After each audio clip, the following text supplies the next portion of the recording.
হযরতে আবু বকর বলে, ও আল্লাহর রাসূল, ওই যে আবু জেহেল যে সব সময় আপনার পিছনে লেগে থাকে, ওর নামে তো জান্নাত বানাইছে। আমার আল্লাহ ডাক দিয়ে, আমার আল্লাহর রাসূল ডাক দিয়া বলে, এরে আবু বকর, এরে ওসমান, আবু জেহেল তার নামে আল্লাহ জান্নাত বানাইছে। কিন্তু দেখবেন দুনিয়ায় সব বান্দার জন্য জান্নাত বানাইছে, আল্লাহ বানাইছে, কিন্তু আমরা দুনিয়ায় এসে নিজে নিজে জাহান্নাম বেছে নেই। কথা বলেন ঠিক কিনা? এই জন্য দেখবেন এই দুনিয়ায় হিন্দু বলতে নাই, খ্রিস্টান বলতে নাই, বৌদ্ধ বলতে নাই, নাসরা বলতে নাই। কথা বলেন ঠিক কিনা? তারা দেখবেন হিন্দুরাও আমার আল্লাহরে মানে, যখন একটু ভ্যাকা হয়ে যায় তখন, কথা বলেন ঠিক কিনা? কত হিন্দু আছে, কয়েকদিন আগে এক হিন্দু মহিলা আমাদের এলাকায়, তার বাচ্চা অসুস্থ, ৫-৬ হাজার টাকা ঔষধ খেয়ে সব শেষ। এখন সে এক গ্লাস পানি নিয়ে আমার বাড়ি আসছে, হুজুর একটু পানিটা ফু দিয়ে দেন। কেন? বলে হুজুর ৫-৬ হাজার টাকা শেষ, ভালো হয় না। আমার কাছে এই পানি খাইলে ভালো হইব। তো হুজুর কি জানি আপনি পড়েন? আপনি জানেন আমি কি পড়ি? কোনো কিছুই পড়ি না। আমি যে রব যে আল্লাহর ইবাদত করি, ওই আল্লাহ বলে শুধু ফু দেব। এটা যদি বিশ্বাস থাকে সুস্থ হয়ে যাবে। তো এটা তো আমিও জানি।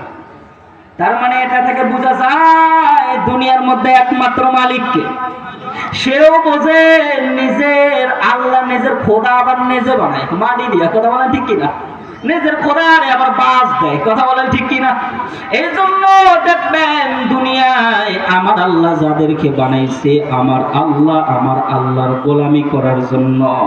এই জন্য ভাইজান, দুনিয়ায় সময় থাকতে কেউ যদি আল্লাহরে চিনতে না পারে, আল্লাহরে বন্ধু না বানাইতে পারে, নবীরে বন্ধু না বানাইতে পারে, আফসোস, ওর মতো কপাল পরা মুসলমান আর দুনিয়ায় না। এই জন্য ভাই, আমার নবীরে ভালোবাসবো, আমার আল্লাহরে ভালোবাসবো। কয়েকদিন আগে কুমিল্লায় দেখলাম এমন একটা নাস্তিক মহিলা আমার নবীরে গালি দেয়। নাউজুবিল্লাহ বলবেন না? আমার নবীরে গালি দেয়। এখান থেকে আমি বলতে চাই, আমার নবী হলো আমাদের জান। কথা বলেন ঠিক কিনা? আমার নবী হলো আমাদের প্রাণ, আমার নবী হলো আমাদের কলিজা। আর আমাদের প্রাণকে নিয়ে, আমাদের জানকে নিয়ে কোন নাস্তিক কেউ যদি গালি দেয়, আমাদের ঈমান থাকতে, আমাদের শরীরে এক ফোঁটা রক্ত থাকতে কেউ আমার নবীরে গালি দিবে, আমরা বসে থাকতে পারি না। কথা বলেন ঠিক কিনা? ওই নাস্তিকরে যেখানেই পাবো তার কল্লা কল্লার জায়গায় থাকবে না, কল্লা আলাদা করে দিতে হবে। কথা বলেন ঠিক কিনা? কে কে রাজি আছেন? দুই হাত তুলে বলেন লিল্লাহি তাকবীর, নারায়ে তাকবীর। আমরা নবীরে ভালোবাসি তো? হাত নামান।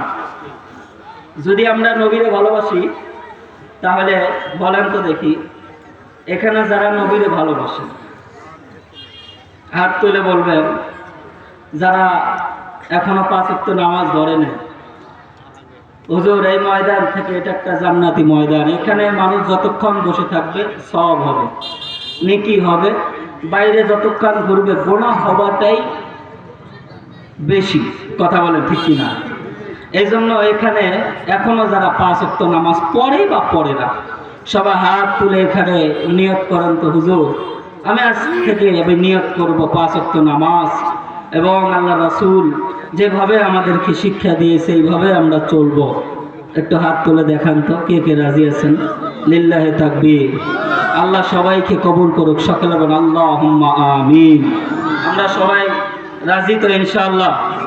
তাহলে এই যে যারা পিছনে আছে একটু আমরা সামনে আসবো।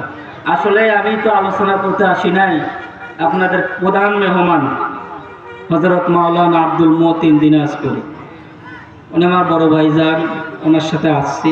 আমিও একজন বক্তা, আজকে আমার প্রোগ্রাম নাই, এর জন্য এই এলাকা আসি নাই, বেড়াইতে আসছি, ঘুরতে আসছি। এজন্য ভাই বয়ান শুনবেন দিল থেকে, আমলের নিয়তে। যদি অনেকে বলে বক্তারে দেখতে আসছি, একটু বক্তারে দেখি, দেখি লোকজন কেমন হয়, এটা একটু দেখি, এটা যদি নিয়ত থাকে তাহলে ভাই এই বয়ান না শুনে বাড়ি যায় ঘুমান, তাও ঘুমার ইবাদতটাও হবে। কথা বলেন ঠিক কিনা? যদি নিয়ত থাকে আল্লাহর জন্য আমি আজকে এই আলোচনা শুনে নিয়ত করব এটা থেকে যেন আমি কিছু আমল করতে পারি। কথা বলেন ঠিক কিনা? ভাই, কে কোন সময় দুনিয়া থেকে চলে যাব কেউ আমরা জানি না, জানি? কেউ জানি না। এজন্য ভাই, কে কোন সময় দুনিয়া থেকে চলে যাব, ফজরে আমরা নামাজ পড়তে পারবো কিনা, এখান থেকে বাড়ি যাইতে পারবো কিনা, এটা কোনো গ্যারান্টি আছে?